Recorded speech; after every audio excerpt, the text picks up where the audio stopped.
तो दोस्तों welcome to back my channel. दोस्तों आज की वीडियो में हम सीखेंगे कि फिल्टर फार्मूले को कैसे यूज करें। जैसे ही हम विभाग का नाम डालें हमारे पास सीट में जो है वेतन उनका निकल के आया और सिटी भी निकल के आ जाए, शहर वगैरह सब कुछ। तो उसके लिए हम टाइप करेंगे यहाँ पर इक्वल टू फिल्टर। उसके बाद ये पूरे डाटा को हम सेलेक्ट कर लेंगे, देन कॉमा लगाएंगे।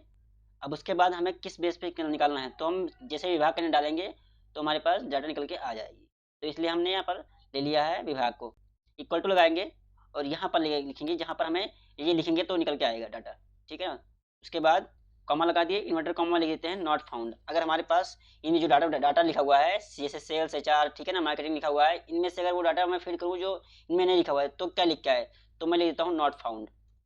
इन्वर्टर कॉमा बंद करेंगे, ब्रैकेट क्लोज करेंगे और इंटर हिट कर देंगे। अब यहाँ पर देख सकते हैं कुछ नहीं लिखा है इसलिए नॉट फाउंड लिख के आ रहा है। जैसे मैं लिखता हूँ यहाँ पर एचआर, तो देखो जैसे मैं एचआर लिखा है यहाँ पर पूरा एचआर का पूरा लिख कर आ गया डाटा, एचआर एचआर का ही आ गया है, एम्प्लॉय आईडी भी आ गया है और सिटी सिटी भी आ गया है और वेतन भी आ गया है इसका। अब मैं यहाँ पर मान लेते हैं सेल्स लिखता हूँ, तो यहाँ पर देख सकते हैं सेल्स का पूरा डाटा निकल के आ गया। तो आई होप दोस्तों ऐसे वीडियो समझ में आया होगा। ऐसे मोर टिप्स और ट्रिक्स के लिए फॉलो करो, चैनल को सब्सक्राइब करना ना भूले। Thanks for watching this video.